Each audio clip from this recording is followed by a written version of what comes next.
समस्या सामने आकर खड़ी हो, दूसरों को बाद में बताना।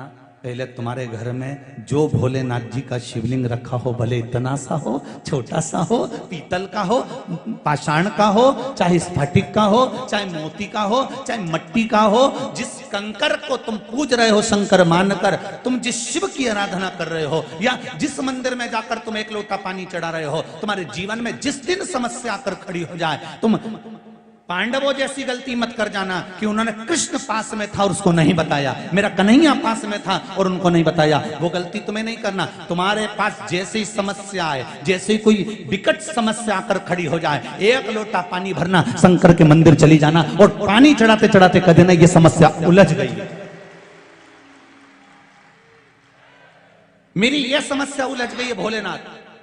तुम्हें सीहोर वाले महाराज को फोन लगाने की जरूरत नहीं है, तुम्हें किसी के पास जाने की जरूरत नहीं है, 2 अगरबत्ती नरियल लेकर हिलने डुलने वालों के पास जाने की जरूरत नहीं है। तुमको केवल एक काम करना है, शिव के द्वार जाना है, शंकर के मंदिर जाना है, शिव की चौखट पर जाना है, भगवान शंकर को एक लोटा पानी चढ़ाकर भगवान शंकर से बस प्रार्थना कर देना कि बाबा मेरे जीवन में ये समस्या आकर खड़ी हो गई है, मेरे जीवन में ये समस्या आ गई है और इसको आपको संभालना है, कोई दूसरा नहीं।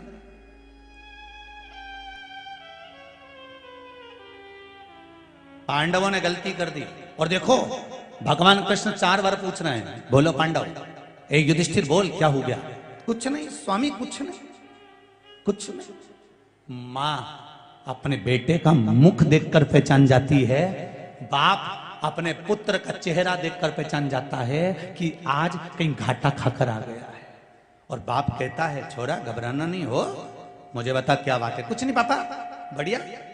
तो फिर तेरे दोस्त का फोन काय को आ रही है बार बार बार बार? नहीं वो तो ऐसे ही बोल रहा है कि आजा चौराहे पे अपन घूम के आते हैं जरा बाजार तक, 24 अवतार मंदिर तक जरा यूं ही राउंड लगा के आए अपन, ले आ तो जरा। छोरा मेरे को बता तो सही बेटा। माँ पूछे बाबू ए नाना मेरे को बोल तो सही बेटा, क्या हुआ क्या है बोल तो। कहीं नहीं माँ, अब भी आऊं, अब भी गया, अब भी आया। और जब पहुंचा वो कहीं बाजार में और दोस्तों ने उसको घेर लिया, पैसा मांगा, ला दे जो तूने पैसा लिया था वो दे। अगर यही बात तू अपने पिता से और माँ से एक बार कहता तो सही। माँ कह देती छोरा ये चेन उतार के ले जा और जा पैसा देकर आ, तू चिंता मत कर मैं बैठी हूं। बाप कहता छोरा घबराने की जरूरत नहीं है, आज प्रॉपर्टी तेरी है, कल भी प्रॉपर्टी तेरी है, मरूंगा उसके बाद भी प्रॉपर्टी तेरी होगी। क्या चाटू इस जमीन को? ले चल मेरे साथ, अब भी फसल बेचूं, अभी सामान बेचूं और अभी पैसा देखी हूं। काहे को चिंता करता है छोरा?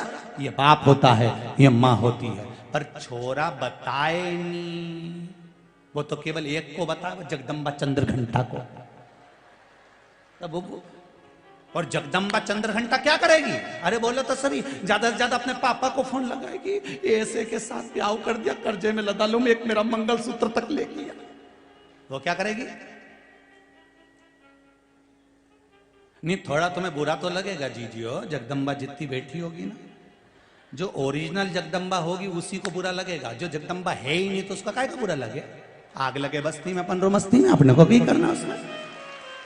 जो है ही नहीं जगदम्बा तो उसको काय का बुरा लगे? बुरा उसको लगे जो जगदम्बा ओरिजिनल, जो यहां से जाते से भिनक जाते, अब मत चले जाना मिश्रा जी की कथा में, और टीवी बंद कर दो आस्था चैनल, ये महाराज जब आए नहीं ये आग लगाए घर में। अरे बिना माचिस का माचिस है सीहोर वाला महाराज, सोचना नहीं। मेरा जगदम्बाओं से भी निवेदन है, अगर तुम्हारा पति तुमको कुछ बता रहा है ना, 1 मिनट की देरी मत करना और सीधे अपनी सास के पास जाना। माई के बाद में पहले सास के पास जाना, मम्मी 2-3 दिन से इनको थोड़ा सा कुछ अच्छा नहीं लग रहा। क्या हुआ बेटा? मुझे बता छोरी क्या हो गया? पापा ऐसी बात है, मम्मी ऐसी बात है। तुमको अगर तुम्हारे पति ने कुछ बात बताई है तो सबसे पहले आप सास ससुर को बताइए, निर्णय वो देंगे, सुधार वो देंगे, क्योंकि घर का बाप है वो, घर की माँ है वो। उसने धूप में बाल सफेद नहीं करे, जिंदगी खपा दी तुमको बड़ा करने में, तुमको पाल पोष कर आगे लाने। पूरी जिंदगी गवा दी उस माता पिता ने तुमको आगे लाने के लिए। चिंता मत करना, दुख आए। भगवान कृष्ण ने 4 बार कहा मुझे बताओ क्या बात है। कुछ नहीं प्रभु, बढ़िया एकदम, कहीं नहीं, कहीं नहीं, कहीं नहीं। और कहीं नहीं करता रिया। भगवान जाने लगे कहां? जहां युधिष्ठिर जा रहे थे उनके साथ में कृष्ण जा रहा है। युधिष्ठिर ने अर्जुन से कहा कृष्ण साथ जा रहे हैं, इनके सामने चौसर कैसे खेलेंगे, जुआ कैसे खेलेंगे? एक काम करो अर्जुन, तुम भगवान कृष्ण से कह दो कि तुम बाहर ही रुक जाओ। अर्जुन गए दौड़ते दौड़ते, द्वारकाधीश की जय हो। सखा मित्र अर्जुन, क्या बात है? अर्जुन ने कहा प्रभु कहां जा रहे हो? भगवान बोले दुर्योधन की सभा में, धृतराष्ट्र की हस्तिनापुर की पावन सभा में जा रहा हूं। मैंने सुना है आज कुछ होने वाला है। भगवान को तो सब मालूम था, पर के तो सभी कुछ होने वाला है। अर्जुन ने कहा द्वारकानाथ से प्रभु हाथ जोड़ के निवेदन करता हूं आप बाहर रहना, हम अंदर जा रहे हैं। भगवान कहने लगे मेरी जरूरत है अंदर, मैं चलूंगा नहीं। अर्जुन ने कहा हाथ जोड़कर निवेदन करता हूं पांडवों की ओर से, जब तक तुम्हें बुलाए नहीं तब तक तुम अंदर आना मत। हम बुलाएं तब आना, ऐसे मत आ जाना। आपको मेरा वचन देना पड़ेगा, मेरे शीश की सौगंध है आपको, मैं आपको सौगंध देता हूं। अर्जुन कहते हैं जब तक बुलाए नहीं तब तक अंदर आना मती। भगवान कृष्ण आंख में आंसू भर लिए। हस्तिनापुर के दरवाजे के बाहर एक कुर्सी लगी हुई थी, सिंहासन लगा हुआ था, जिसको वेटिंग सीट कहते हैं, वेट करने के लिए वहां बैठ गए। अंदर चौसर चालू हुई। पांडव हारने लगे, कौरव जीतने लगे। फिर कौरव हारने लगे, पांडव जीतने लगे। पांडव जब जीतने लगे इतनी देर में दुर्योधन ने कह दिया अब मेरा मामा खेलेगा,